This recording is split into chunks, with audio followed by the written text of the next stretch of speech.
Good afternoon. Welcome to Fantasy Sports Today here on SportsGrid. I'm Craig Mish along with George Kurtz as we creep closer and closer to week one of the National Football League season. Draft season, of course, well underway. We got me, we got George Kurtz, we got our producer Sam along for the ride. For the next hour, we got plenty of previews, talking players, talking where you should be drafting. And George, we got week two of the NFL preseason here, which ironically seems to be the only relevant week of the NFL preseason. Used to be 4 games, maybe game 2, game 3, some game 1. It feels like this is it. If you're ever going to watch the NFL preseason, this may be the week to do it. Absolutely. We should get more starters starting. Although I'm seeing here that J.J. McCarthy is not going to play this weekend. They said a couple other teams have said their starters aren't starting. It's all about risk around reward, right? Do you need to start there? Do you want to risk your players getting hurt? It is what it is, right? They're going to go what they're not going to go. As you said it, so they don't want to start the last preseason game, although you do get a week off in between.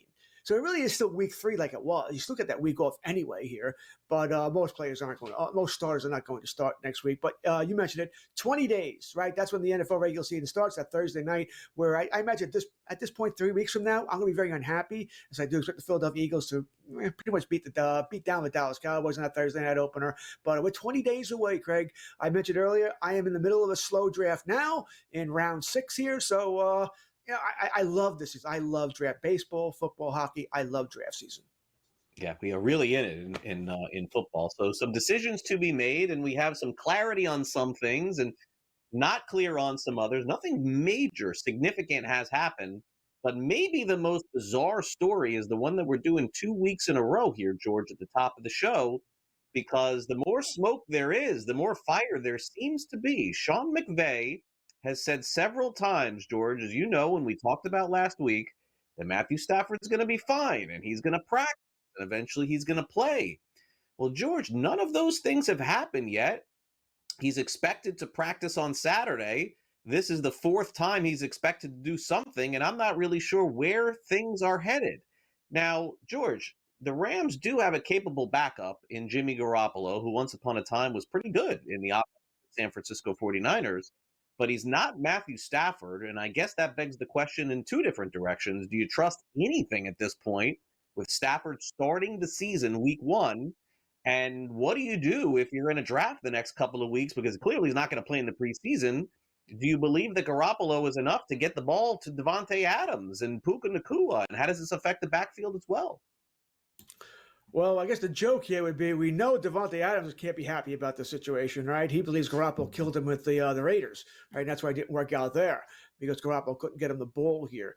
I know you and I have our doubts about McVay and how truthful he is. Craig, I'm not so sure he knows. I don't think he's hiding it. I don't think he knows either here. It's a back. You just don't know when the back's going to be get any better here. We know with Stafford, he's not playing 17 games anyway. Even if he starts week 1, he's not playing 17. All right. I would give 13.5 be my over-under, and I'd probably hit the under here. Even if he was healthy, I would probably hit the under here. Now I can tell you, I mentioned that league I'm drafting in, it is an industry league for whatever it's worth. Nacua dropped. This league started drafting Tuesday. Now, Nacua dropped. I actually got him because I just couldn't pass him up at 15th overall. So I got him 3rd pick, 2nd round. But you're talking Amon St. Brown, or I went ahead of him, Malik Neighbors, Nico Collins, Brian Thomas. Those are all guys around that level who went ahead of him. He was dropping because people were worried about Stafford. So he is dropping. You might be able to get him even later if you're drafting him this weekend. Maybe get him, late 2nd round here. People are starting to get worried because Stafford's not playing. And if Stafford plays tomorrow, then this all goes away. All right, if he plays and he looks good, now you're going to go. He's back to being a top 5, top 6 wide receiver, and he goes in the second half of the 1st round. So you sort of you're gambling a little bit. And I admit, I did not want Nacua, Craig. I just felt like I couldn't pass him up at the 3rd pick in the 2nd round. Yeah, and look, I think the bigger question, at least for me at this point, is Stafford, by the way, not supposed to play Saturday, George, supposed to just practice Saturday. That's all they're looking for at this point. I don't see him playing in any of the preseason. The question does become, George, if they feel he just needs some time to get right, is it 2 weeks? Is it 3 weeks? Is it 1 week? And then your Nacua pick could end up being better later in the season than it is in the early part. And again, it's not doom and gloom, just the reality of where it is. How many quarterbacks in the National Football League right now have not taken a snap in training camp or the preseason? Very few. Stafford is among those. Meanwhile, snaps is what the Buffalo Bills are hoping to get the most out of. James Cook, George, who was unsigned when we did the show last week, does sign a contract gets paid $30 million guaranteed. So Kyron Williams did set the trend for this deal, and the Bills are going to say all the right things here. We know they have Ray Davis, who can also kick extra points, apparently, but he's the backup there. George, there's no question that Cook is going to be a top running back. And I personally don't really get into the holdout thing when I'm drafting. I think that all players will be signed. Injuries, to me, are more of a concern for me. And so I do think eventually McLaurin will sign too. But I am happy to see that Cook at least gets some time in the preseason. He could end up playing this week. I 1,000% agree with you, by the way. I don't care when they sign, as long as they sign with enough time to get ready for the regular season. I wouldn't want to see Cook have signed August 30th. Then I get a little worried here. He's going to have that soft tissue injury, hamstring, calf, whatever it might be here. Once again, that league, it's just funny. These are players I have. I drafted Cook. Same day he signed, by the way. I don't think it was immediately after. I think it was a couple of hours after. But I got the 10th pick in the 3rd round, which I thought was a nice little bonus for me there to get James Cook. I think he will go lower now that he is signed. I think he goes either low 3rd round here, high 2nd round here. As one thing you're going to find out in these drafts, running backs, man, they go quickly. Once there's a run, people are taking every running back they can find here. I don't think Cook's going to have the year he had last year, Craig. I don't know if I quite see that, but I think he's a good, solid running back too for your fantasy team. Quinshon Judkins had a serious domestic issue in South Florida, but apparently not enough information to charge him with anything. And so he's available now to play for the Cleveland Browns. We've seen his ADP plummet over the last couple of weeks. George, I think that his ADP will now go the reverse way and probably rise a little bit. But let's not forget that the NFL could step in and still impose a suspension, and we don't know when that would be. Speaking of suspension, George, Rashee Rice will be available for the Kansas City Chiefs to begin the season and then end up missing a couple of games later on. But sort of fascinating to see both of these situations play out.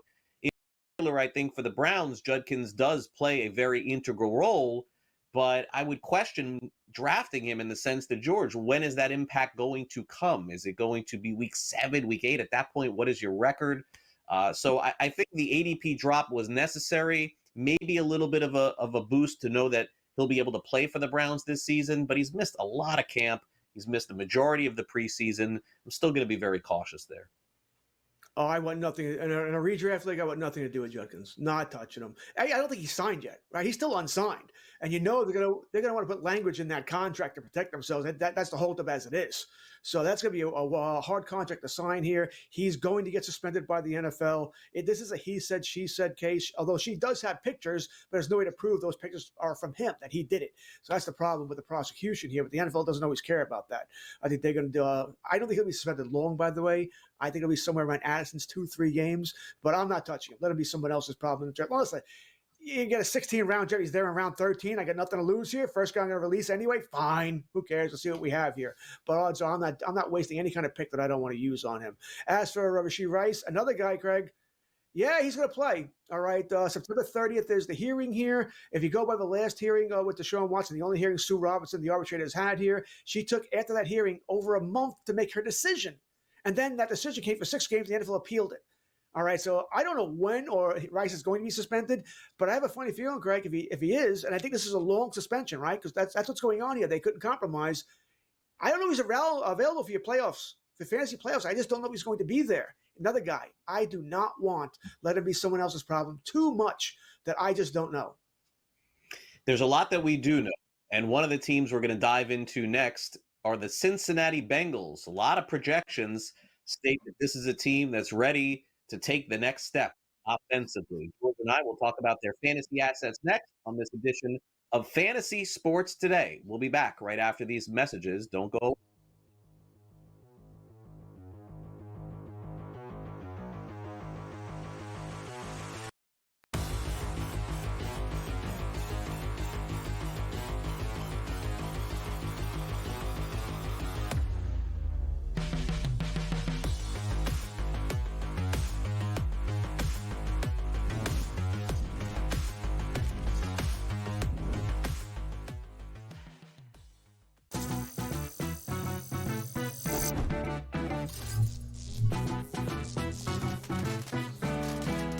Want to play roulette? Here's a tip. European roulette has a lower house edge than American style. The lower the house edge, the better shot you have at winning. Most online casinos offer European roulette. So, if I were you, I'd get spinning. Now, go get lucky. See you in Las Vegas. Let's get lucky. This is the moment every fan waits for. The countdown's over. The road to kickoff has begun. Play is here to stay. I'm not going to name names, Kevin. From win totals to player props, from division races to MVP debates, we've got eyes on every camp and data feeding 24/7, breaking down every angle across the league. Every pick, every edge, every line that matters. SportsGrid. Your road to kickoff starts now. Justin Rose has done it so many times in his career. That's like he's so good at everything. There's nothing that he's bad at. Every part of his game is at close to a elite level when it's good. And so when he had it going on this week, he's not scared, dude. When he gets that look in his eye, watch out. The Smiley Show, only on If you don't like getting hit, you can't do BKFC point blank. Oh, absolutely. Like in the MMA world, you have opportunities to negate getting hit more so than BKFC. You can get a takedown, you can secure a dominant position where you're less likely to get hit, and even if you are getting hit, you're less damaging because of your position. Combat Sports Report, only on SportsGrid.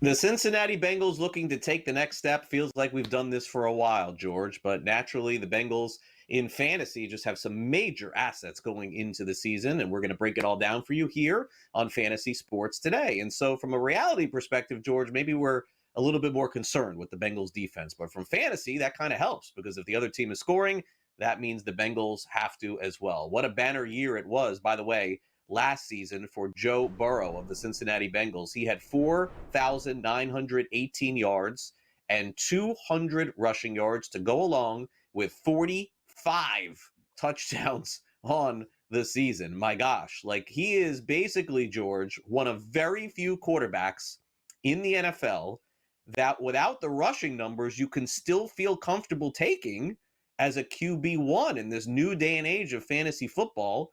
I mean, George, this is the way that a lot of the quarterbacks used to be. It just was throwing the ball up, scoring touchdowns. But now we got to get the runners.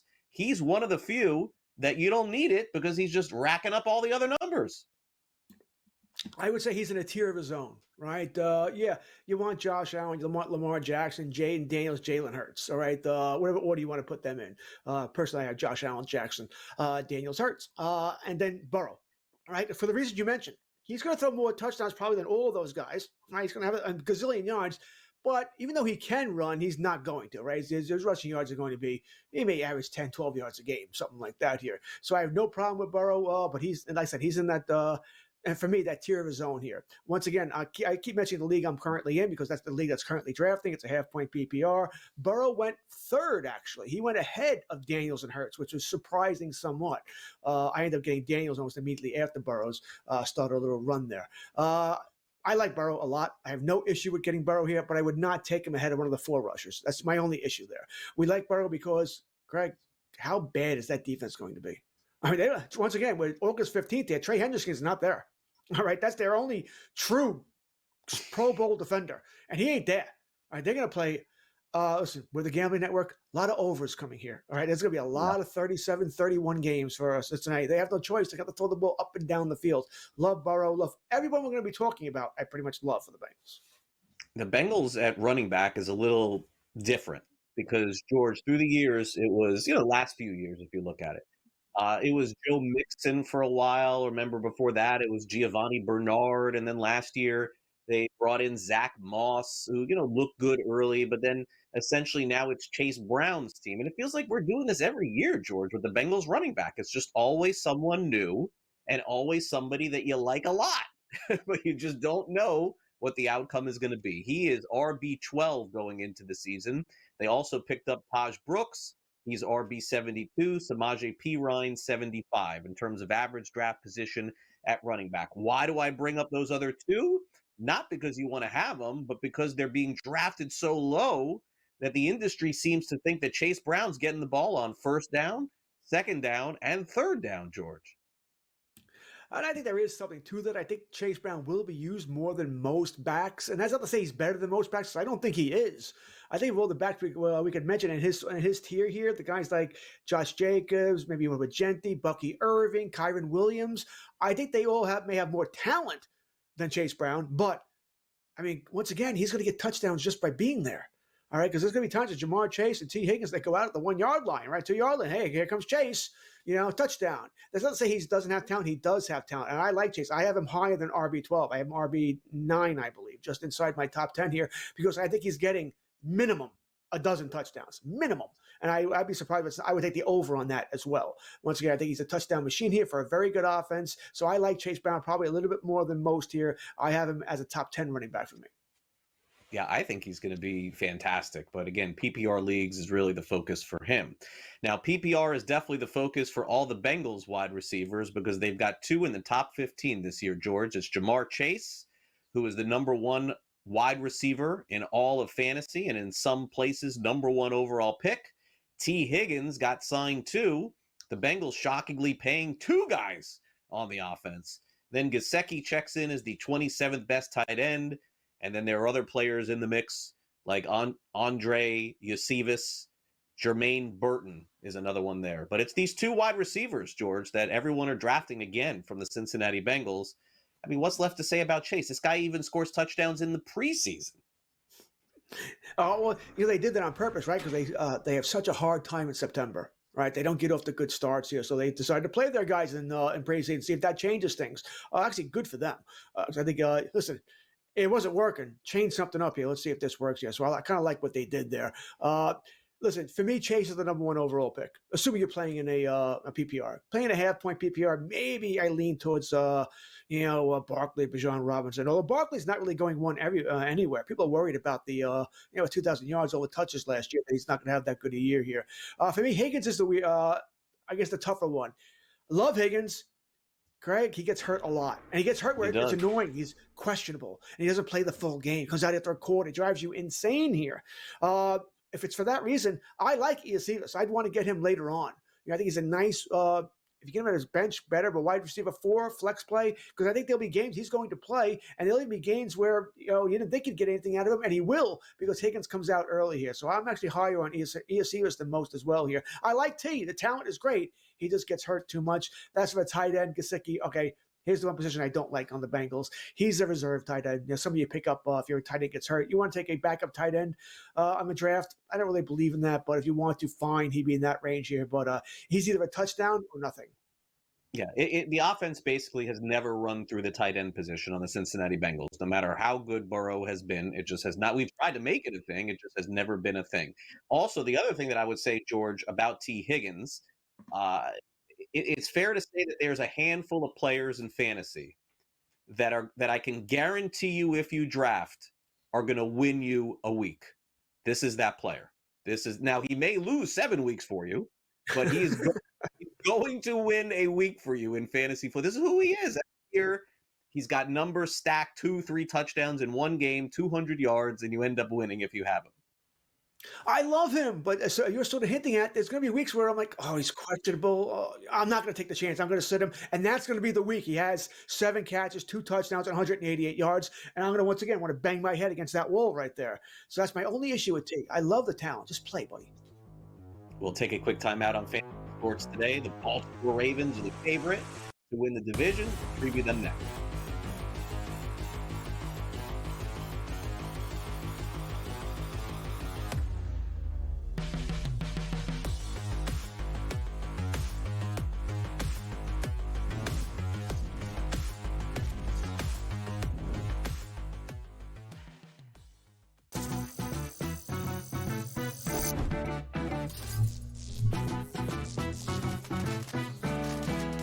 Want to play roulette? Here's a tip. European roulette has a lower house edge than American style. The lower the house edge, the better shot you have at winning. Most online casinos offer European roulette. So, if I were you, I'd get spinning. Now, go get lucky. See you in Las Vegas. Let's get lucky. This is the moment every fan waits for. The countdown's over. The road to kickoff has begun. Play is here to stay. I'm not going to name names, Kevin. From win totals to player props, from division races to MVP debates, we've got eyes on every camp and data feeding 24/7, breaking down every angle across the league. Every pick, every edge, every line that matters. SportsGrid. Your road to kickoff starts now. Justin Rose has done it so many times in his career. That's like he's so good at everything. There's nothing that he's bad at. You know, every part of his game is at close to a elite level when it's good. And so when he had it going on this week, he's not scared, dude. When he gets that look in his eye, watch out. The Smiley Show, only on If you don't like getting hit, you can't do BKFC point blank. Oh, absolutely. Like in the MMA world, you have opportunities to negate getting hit more so than BKFC. You can get a takedown, you can secure a dominant position where you're less likely to get hit, and even if you are getting hit, you're less damaging because of your position. Combat Sports Report, only on SportsGrid.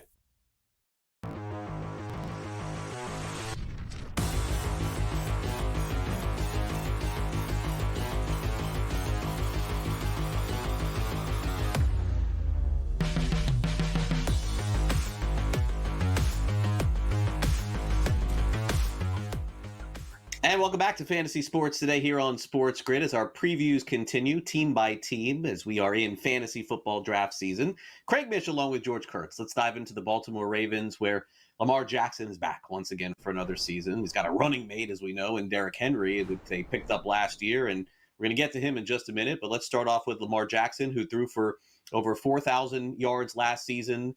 And that big number that you're going to see right there, George, 915 rushing yards, 44 total touchdowns for Lamar Jackson, who, you know, obviously this is a game-breaking player.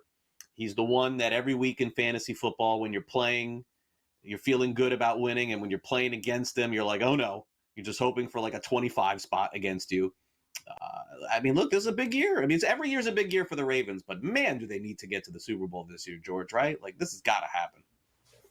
That's all that matters for the Ravens, right? And for the Buffalo Bills as well, by the way, and they play each other week one. But that's all that matters. Either getting to the bowl or the season doesn't matter. It's sort of like the Yankees when you think about it. You got to get to the, I guess, at least the league championship series or else the season doesn't matter because we know you can do this. We know the Ravens can get to the divisional round here, but can they get, can they win the big game? That game against Buffalo, hey, probably should have gone to overtime if Mark Andrews dropped the ball. What are you going to do here? I mentioned Lamar Jackson. I mean, listen, you want to take Josh Allen one? Fine, but he's no worse than two for me. You want to take Lamar Jackson one? I'm good with that too. In home league I have, my brother has the first pick. I have the second pick. It is a super flex league with 6 points for a touchdown pass. And my brother's taking Allen or Jackson. I'm taking the other. So I asked him the other day, so which one are you taking? The guy won't tell me. I don't know why. It's not going to change my thinking. I just want one or the other here. They're both going to be great here. No issues with Lamar Jackson. Not in the regular season. We'll see what he can do in the playoffs. I think the key for Lamar Jackson's success that he had last year was the Ravens making the shrewd move of adding the guy that you wanted the Cowboys to get, George, last year, and Derrick Henry. Talk about one of the most valuable players at his position based on ADP of last year, George. Derrick Henry not only gave you vintage Derrick Henry, the guy was as good as any season he's ever been on. Now, the knock on Henry every year is valid. He's not going to catch passes out of the backfield. So all of your fantasy points are going to come from rushing yards and rushing touchdowns. But that was plenty good enough to be one of the top running backs in fantasy. And he's being drafted like it again this year at RB4. Justice Hill is his backup. He's back for another season. But he's being very much challenged by this kid, Keaton Mitchell, who's looked fantastic in training camp and in the preseason as well. And so for those of you who are into the handcuff thing, as they say, where you draft the running back and then you make sure you got his backup, I feel like Keaton Mitchell may be the guy to get behind Henry because he looks like the better guy. I agree with you also. You could probably get Keaton Mitchell a round or two later, too, right? So I think that would also lead me to Mitchell. The fresher legs thing comes into play here as well. Derrick Henry, I have no issues with Henry. All right. I was hoping to get him in the draft I just had. I had the 10th pick here. He went, I think it's 7 overall, something like that. So he went before me here. So I had no chances here. But no issues with Henry. He's going to get double-digit touchdowns here. Yeah, he's more valuable than in a standard league than I have point PPR or PPR. That's just the way it is. We know that going in. You know what? I don't care. The rushing yards are going to be there. The touchdowns are going to be there. Just stay healthy. The King will put up massive points. At wide receiver, the Ravens kind of have 2 wide receiver 2s, if that's fair. Zay Flowers, who always has the potential to be a 1, but kind of got hurt, slowed down at the end of the year. Then all of a sudden, Rashad Bateman came alive at the end of the year. And I think that's why he's being drafted as a potential flex or RB3. Mark Andrews, a perplexing season to say the least. Absolutely nothing in fantasy for over a month. And then all of a sudden picked it up and then had that drop at the end of the season that no one thought he'd be back. He's back yet again for the Ravens. Isaiah Likely is there as well. He'll get playing time. And they brought in DeAndre Hopkins, George, for what I think is a swan song. I don't think he'll factor much into their equation this year. No, listen, don't draft Hopkins. Not early, okay? That's you just have a different name there, and that name is just not worth much anymore. He's a late pick. I mentioned that league I'm in right now, when the late 6th round, Hopkins has not been drafted. Andrews has not been drafted. Bateman has not been drafted yet. I got Flowers, I think, in round 4 for what it's worth here for my wide receiver, too. Listen, it is what it is. This offense is built around Lamar, and it's built around Henry. The wide receiver is sort of an afterthought there. Same thing with the tight end. If you're thinking about Andrews and all the numbers he put up last year, remember, they were touchdown heavy. He caught a lot of touchdowns in the second half of the season. Tough to bank on that again. Likely is a more athletic Andrews. He is coming into the season banged up, though, so keep that in mind here. Andrews would be a tight end 10, tight end 11. You can wait till, he's not, if I'm in a league with Craig grabs Andrews, I'm not like, oh, damn. All right, good luck, Craig. I'll grab somebody else. Not someone you really need at this point in his career. Yeah, without a doubt, it's. I think one of the teams that you want to get a lot of fantasy assets, the Baltimore Ravens, definitely qualify. Not so much in Cleveland. Quarterback questions, running back questions, wide receiver questions. We'll try to answer them next.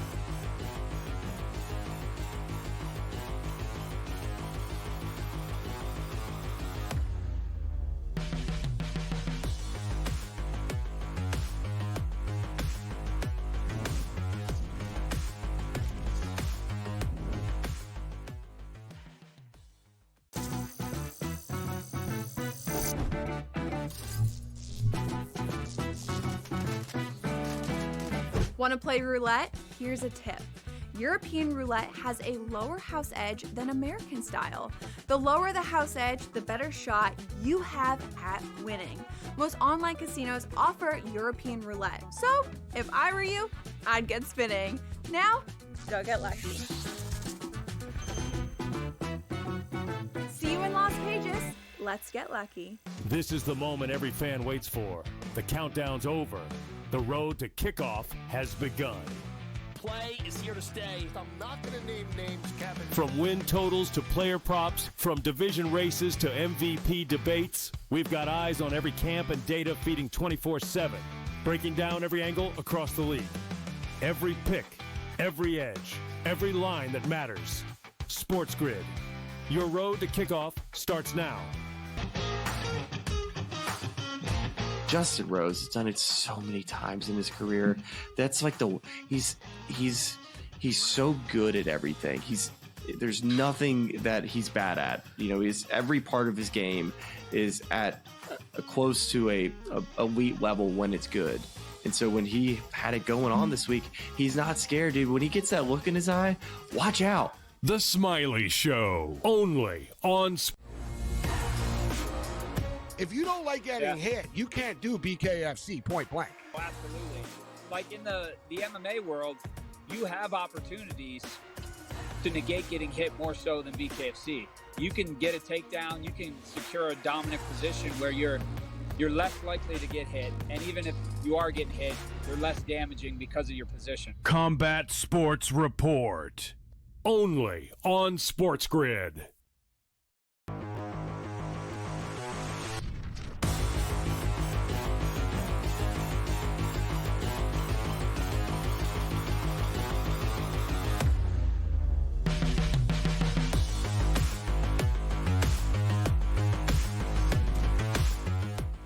Welcome back to Fantasy Sports today on SportsGrid as our fantasy football previews continue. Craig Mish along with George Kurtz with you here on this week's show as the Cleveland Browns are getting ready to play their preseason game number 2, and they were supposed to have too many quarterbacks, Joe, and yet I don't know that they have one. I mean, Shedeur Sanders, who had such a nice week 1, it was the story of the first week, has an oblique issue. Dylan Gabriel banged up. They can't afford to play Joe Flacco. Tyler Huntley is back there again. Cleveland is that quarterback story that just never ends. You know, there's that guy that has that jersey with all of the different quarterbacks. You've seen that with like a million quarterbacks all scratched out. I mean, I guess he could just put Joe Flacco there again. I don't see any other quarterback starting for them this year. I don't even know why we thought there would be. I was so disappointed to hear that Sanders got hurt earlier in the week. Was he got the oblique or something? Because he was at least interesting in week 1, right? He played pretty well here, and he could have had another good week here. I'm like, all right, he may start from week 1 here. I still think he's going to be the starter there eventually because that's all this season matters for Cleveland is to figure out who the quarterback is long term. I think Flacco's going to start week 1 now. He's the guy, you know, the veteran. He's going to know the offense, blah, blah, blah, and be boring as all hell here and make 1,000 mistakes. So it sort of is what it is with Cleveland. Samuel, I know the producer said, during the break here, well, you're not taking any of these guys in fantasy. No, you're not. You know, he actually used slightly different terms here. Listen, you're playing in the Superflex League, and I play in a couple of them. Joe Flacco will be drafted, I can guarantee, because everybody needs a backup quarterback. You know, and by the way, Sanders will be drafted too, because you need quarterbacks to cover for your bye, right? You're going to hope that Sanders will be the quarterback in week 9 when your bye takes hold. So they'll be drafted in Superflex or 2 quarterback leagues. But the point is, in a 1 quarterback league, please, you have to be able to do better than Joe Flacco. Yeah, I mean, Joe Flacco's bottom 3 probably in the National Football League. And the issue isn't that Flacco, George, is going to be bad all season because he's going to have good games.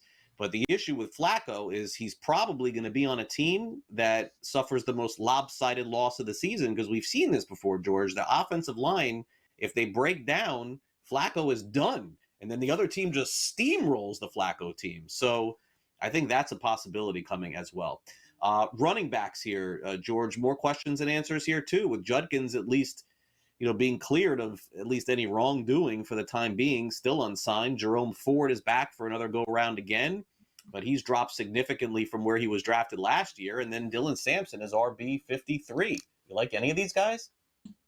No. I already said I want nothing to do with Judkins. Let him in legal problems and what the NFL is going to do to him, plus the bad team. Let it be someone else's problem here. I might feel a little differently in a redraft or a dynasty league, but that's pretty much not what we're talking about here. Keeper or dynasty league, not a redraft league. But like I said, really no interest here. Jerome Ford is not a bad pickup in the double-digit rounds, by the way. He could be your starter for a couple of weeks. I think Judkins will sign eventually. He's very unsexy. He's not going to have, he's got 22 carries, 162 yards. He's never going to have a game like that. But he could get a touchdown here or there. I suppose you could do worse. I think I'd be much more interested in Ford during the bye weeks when we have guys sitting out. Oh, starting running back Cleveland. I'll take it. Yep. So there is some value there, but not a whole lot. Sampson is just a dartboard throw later on in your draft. At wide receiver, a lot of I gotta give credit to Jerry Jeudy. A lot of people thought his career was over going from Denver to Cleveland, and it was better in Cleveland than it was in Denver. It's sort of stunning, to say the least, to see that happen for him. But he has become their wide receiver 1. You certainly don't want him as your wide receiver 1, probably even 2. Cedric Tillman may provide more of a, I think, interest in drafting where he's going at wide receiver 69. Now, David Njoku is interesting to me, George, with Flacco there. Because we know that connection worked in the past. Yes, that is Deontay Johnson. He is on Cleveland, George, for now. I don't know that when the season opens up that he's on Cleveland. I'm just being honest. I don't know. And Harold Fannin Jr. is the backup tight end there. But Njoku is one of those that I would have interest, George. I could see Flacco throwing this guy the ball 15 times and him catching it 10. That's the only good thing I see from this offense. Yeah, Judy's going too high for my taste here. He's going around 5. I don't know if I believe if it's going to be Pickett, if it's going to be Gabriel or Sanders. I don't know if I'm going to believe in that, especially in the second half of the season. Tillman, once again, later on in your draft, fine, see what you have there. But I don't have much faith in this offense. But I do agree with you about Njoku. He's a top 10 tight end for me. Second half of the top 10, around tight end 7, tight end 8. But I think you're fine. I like where you're going with it with Flacco. I also think young quarterbacks tend to throw to a tight end. Once again, big target, close to the line of scrimmage. They trust trust that guy rather than throw the ball outside the numbers here. So I do like the Njoku. Deion Johnson, not with a 20-foot pole. Oh, no, thank you. Fannin, of course not. So Deontay Johnson, by the way, man, talk about a fall from grace. This guy was good a couple of years ago and just fell right off the planet. Doesn't it feel like Carolina's one of those teams that you go there and then that's it? Go to die. It just kind of feels like that. Like it's just like your career ends. All right.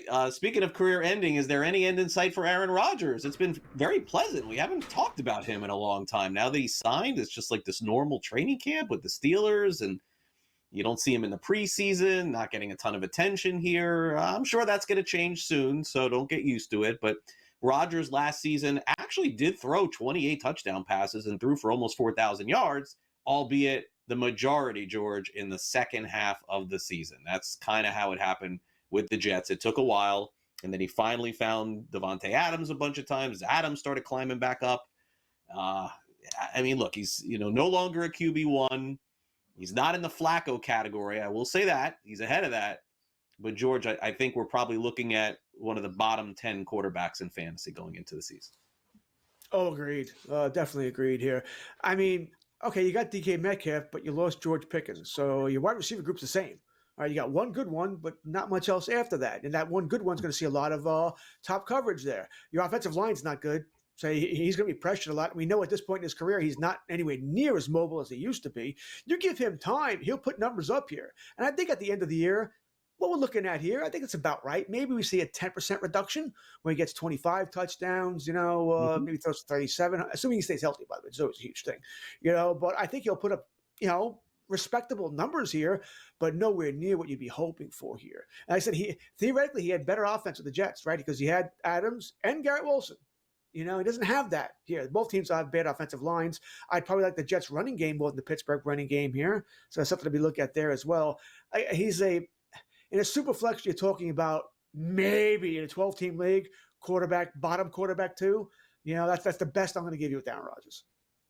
Running back is also a new position for the Steelers in the sense that Najee Harris, of course, is no longer there. He's now with the Chargers and, of course, had a serious issue with him. When we get to the Chargers, we'll preview them. But Caleb Johnson is the hot name this fantasy draft season. They drafted him in the 3rd round, and it seems like he, at the very least, George, is going to split carries with Jalen Warren, who is good for a couple of games a year where he can really help you in fantasy.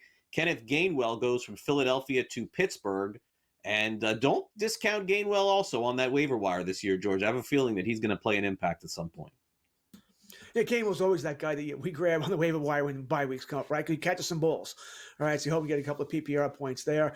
It's funny, probably 10 days ago, Warren was going ahead of Caleb.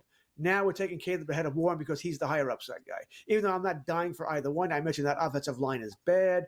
The defense is very good, by the way. So I think both these guys will get a chance to run the ball because the Steelers are going to want to eat clock, play close games, try and win it in the 4th quarter with Aaron. I think that's the way they were approaching this. But I'm not dying to get either one of these guys on my fantasy team. I can tell you in that league, Caleb Johnson just went at pick 70.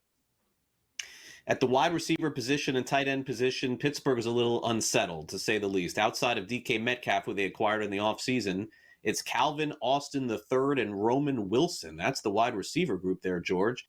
Jonnu Smith is tight end 11. Boy, I feel like he's being overdrafted there. That was that Dolphins offense that just wanted to throw it over the middle for a while, George. I don't know that this is going to happen again, and Freiermuth is there as well. That's the problem. I would love if only one of them was there, I would love it. But they're both there. They're going to eat each other, right? They're going to take away targets from each other here. So I don't trust Smith or Freiermuth. I do wonder if this is going to be a 2 tight end offense, a lot like we saw from Hernandez and Gronk back in the day for the New England Patriots. We'll take a quick break. When we come back next, it's time to play a little buy or sell on fantasy sports today. And, of course, we'll dive into the quarterbacks, Joe Burrow, Aaron Rodgers, next. Don't go away.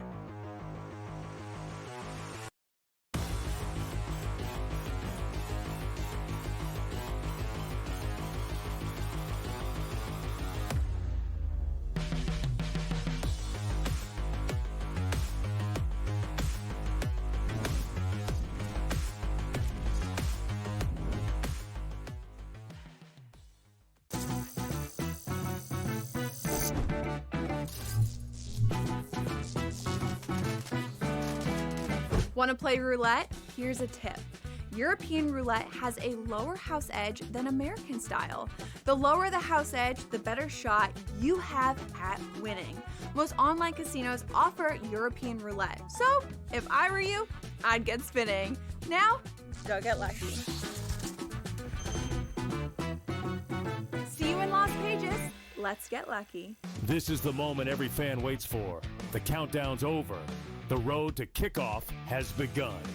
Play is here to stay. I'm not going to name names, Kevin. From win totals to player props, from division races to MVP debates, we've got eyes on every camp and data feeding 24/7, breaking down every angle across the league.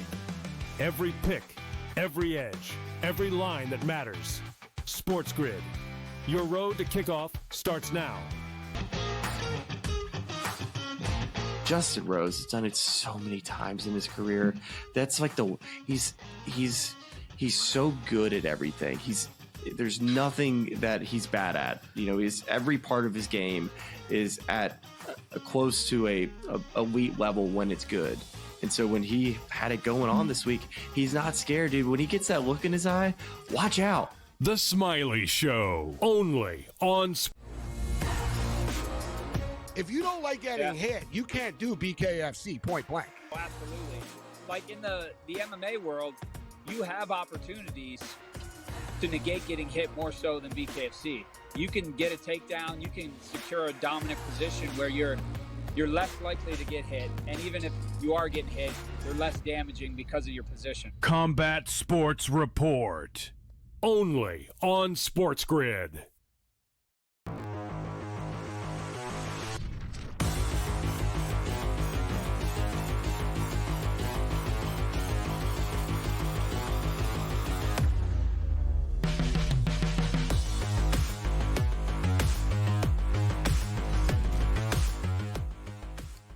All right, welcome back to Fantasy Sports Today here on SportsGrid. I'm Craig Mish along with George Kurtz. We're going to play a little game of true or false, essentially. We call it buy or sell. We're going to talk Joe Burrow, Aaron Rodgers, and take a look at the fantasy implications in the AFC North. Here it is, buy or sell.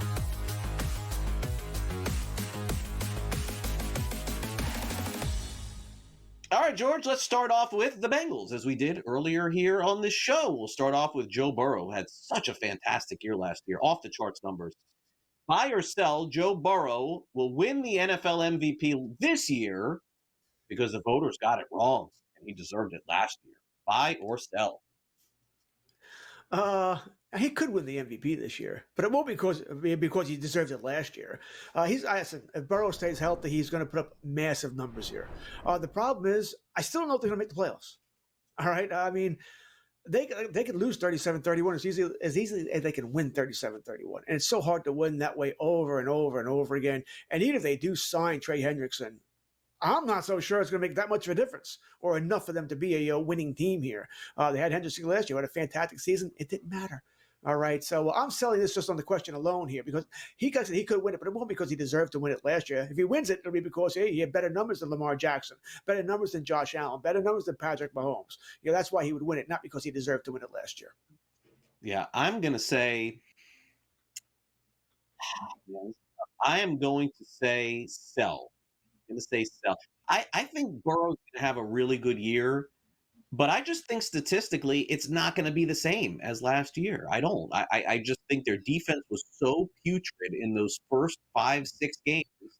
And then even as it went along, it forced Burrow to put into situations that he didn't want to be. I think Chase Brown's going to run the ball a little bit more. And I'm going to say sell. He's going to have a great year, but he's not going to win the MVP.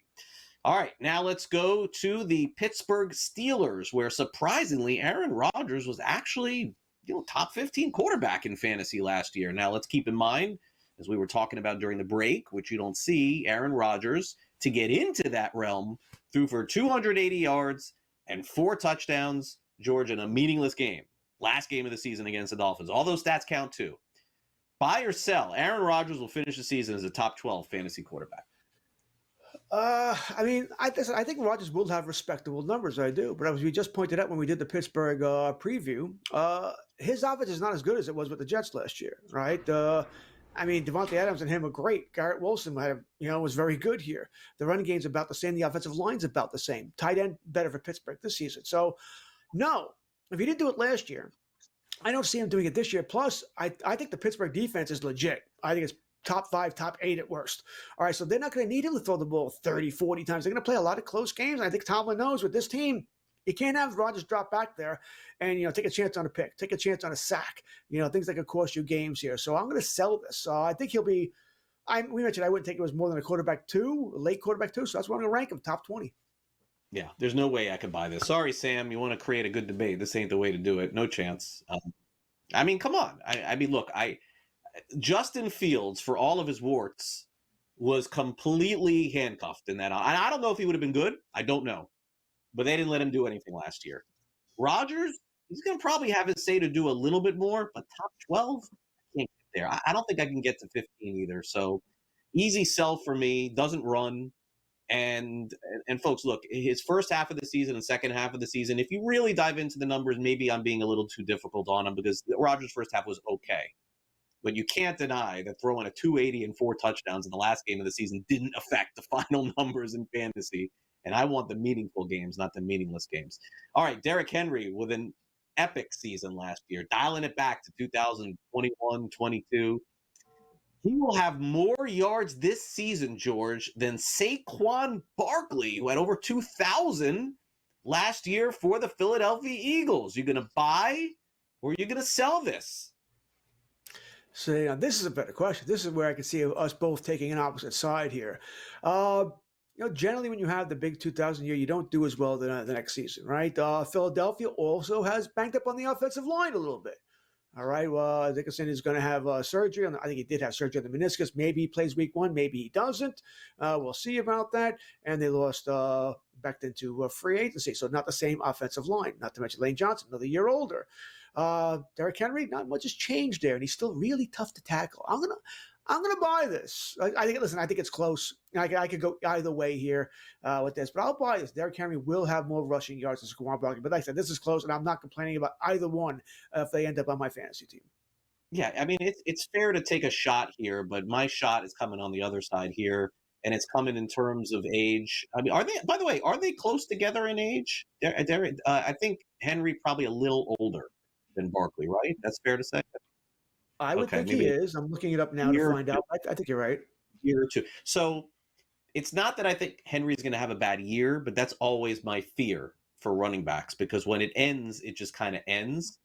So I'm going to bank on that with Barkley. I don't think any rusher gets 2,000 yards in the NFL this season, but I do think Barkley ends up getting more than Henry. So I'm going to sell this. Give me the red button, Derrick Henry on the sell. All right, finally, let's get to the Cleveland Browns.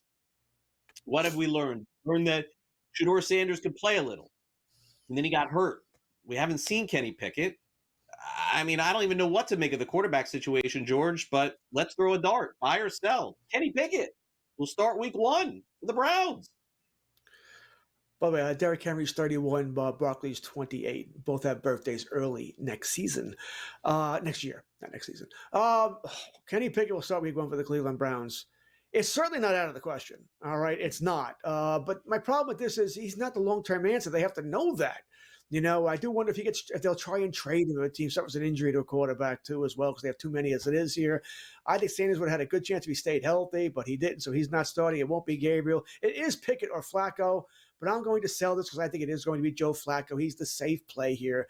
That doesn't mean anything. I think you already said he's a statue back there. Everybody knows where he's going to be. 7 steps, go kill the quarterback. And that's what he's going to do. He's going to get killed. Flacco. Yeah, I'm going to sell as well. And like I said earlier, the unfortunate part with Joe is that with Flacco is that there's going to be a week where he's going to get sacked like 10 times. Like that's going to happen, and it's going to be 51-0. And the rest of the weeks he could be okay. But that week you lose in fantasy starting that guy in a 2-quarterback league. We'll be back to wrap it all up next. Don't go away.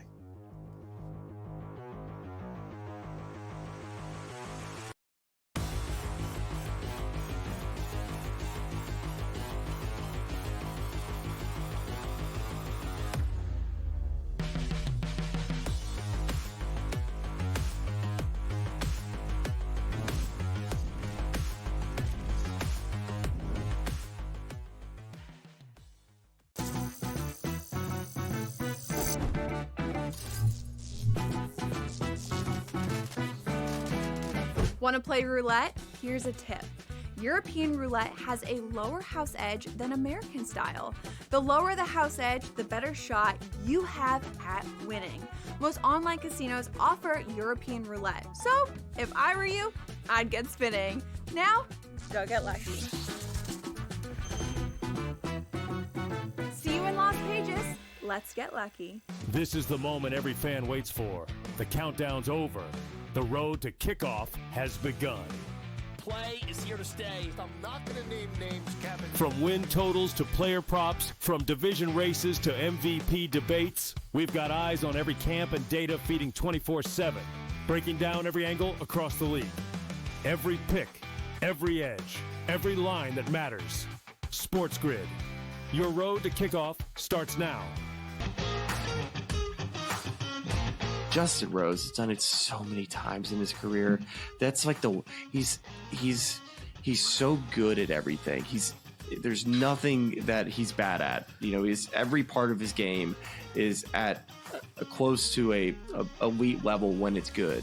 And so when he had it going on this week, he's not scared, dude. When he gets that look in his eye, watch out. The Smiley Show, only on If you don't like getting hit, you can't do BKFC point blank. Oh, absolutely. Like in the MMA world, you have opportunities to negate getting hit more so than BKFC. You can get a takedown, you can secure a dominant position where you're less likely to get hit, and even if you are getting hit, you're less damaging because of your position. Combat Sports Report, only on SportsGrid.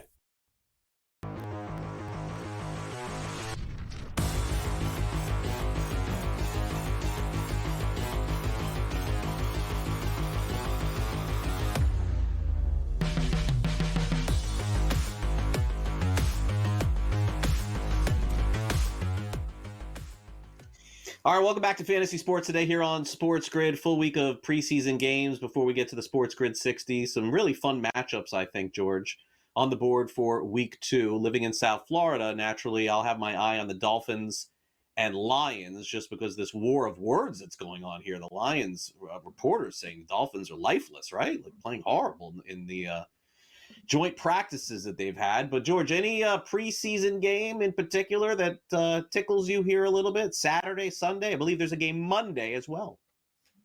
Well, I'm a Cowboy fan, so and I'm that idiot who I don't think the game's on national TV or the NFL Network, so I'll find when the NFL Network will replay it. It's generally overnight, maybe sometimes Sunday, and I'll watch it then. So that's the game that somewhat intrigues me, even though I do want to see what Joe Milton, the backup quarterback, he had an up and down week 1. The Cowboys aren't starting any regulars tomorrow, so it's not a huge game there. But I said I'll check in on some games. I will. I do want to see how certain rookies are looking here. If there's any position battles, especially if there's anybody I'm thinking about drafting at that time. I might look at the game a little bit here. But generally in preseason, it's on in the background, but I'm not really focusing on it, with the exception of the Cowboy game. Yeah, I think that's the game for me. Although I got to say that Jacksonville-New Orleans game has got me excited. I mean, I'm pumped for that game. All right, let's check out Browns practice and players drinking beer on the field. Did you see this past week? Hey, at least the Browns are drinking, George, to dull the pain on the upcoming.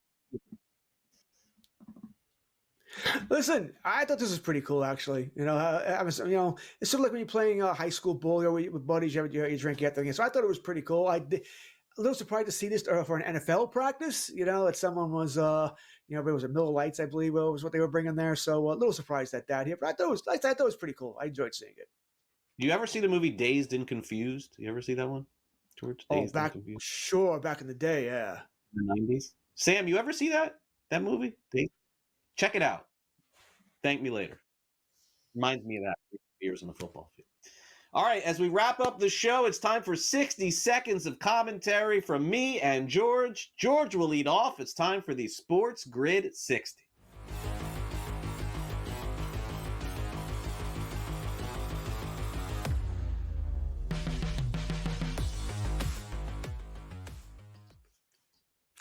Oh, God. I mentioned I'm in that draft here. And this is really for any draft. This draft is on MFL, my fantasy league. And, You're allowed to pre-draft, folks. All right, it's okay to put a I understand. Listen, you don't want to pre-draft. You're 12, 15 picks away. Fine. But once you get a couple of picks away, you can pre-draft to get a guy in there that you know you're going to get one of 3 guys anyway. And I say this because, listen, I can't say this. This is an industry league with names you would know.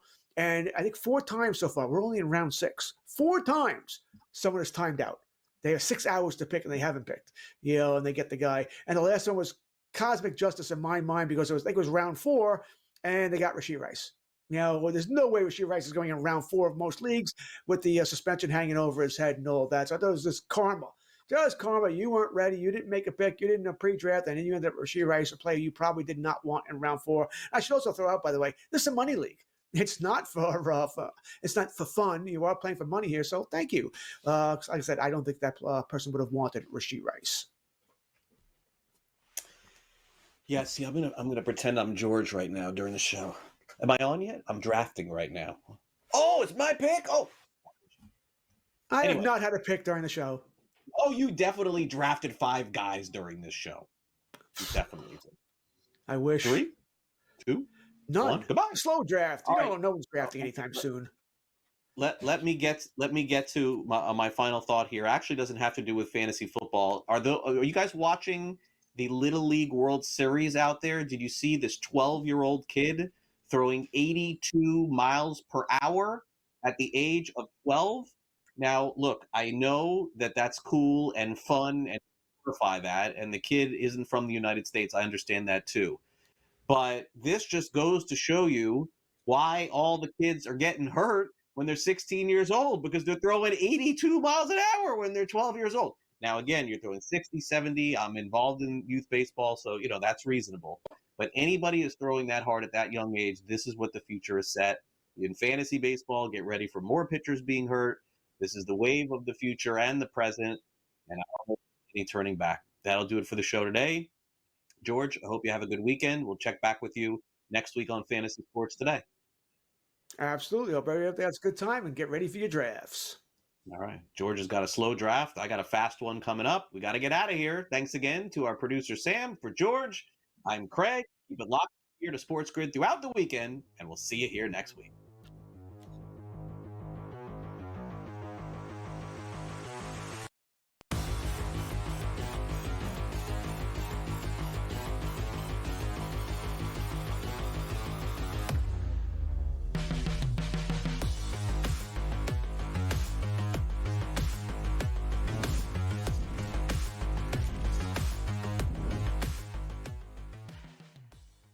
Every fan waits for. The countdown's over. The road to kickoff has begun. Play is here to stay. I'm not going to name names, Kevin. From win totals to player props, from division races to MVP debates, we've got eyes on every camp and data feeding 24/7, breaking down every angle across the league. Every pick, every edge, every line that matters. SportsGrid. Your road to kickoff starts now. He is not Derrick Henry. He is not one of those special backs in that sense. A really good one that's been outstanding in fantasy for quite some time. But you can also hear the buzz recently about it being more of a split backfield. And if that's so, then Aaron Jones' value takes a hit, Jordan Mason's value goes up, and there's an opportunity at some point, if Aaron Jones misses time, where you can see Jordan Mason take that backfield over. Fantasy Sports Today, only on SportsGrid. It's a safe shot, pin high left with a 6-iron. And then this is where JJ enters the fray again and hits this slice 5-iron. That was just, it curved probably a good, 30, 40 feet, almost flies in the hole. And it was just a crazy shot because nobody would ever really try to hit that type of slider. The Smiley Show, only on SportsGrid. An HRR, parlay, a combo that you want to do. I generally prefer away teams and players that hit at the top of the lineup or in the top half, just because you are guaranteed just that extra plate appearance here or there. How many times, throughout the season, I've been like, listen, if this guy gets on, he will have one more at bat in the 9th inning. And if he doesn't get there, there. If you just take them that's placed higher, they're going to be in a spot to cash that bag. Pro Baseball Today.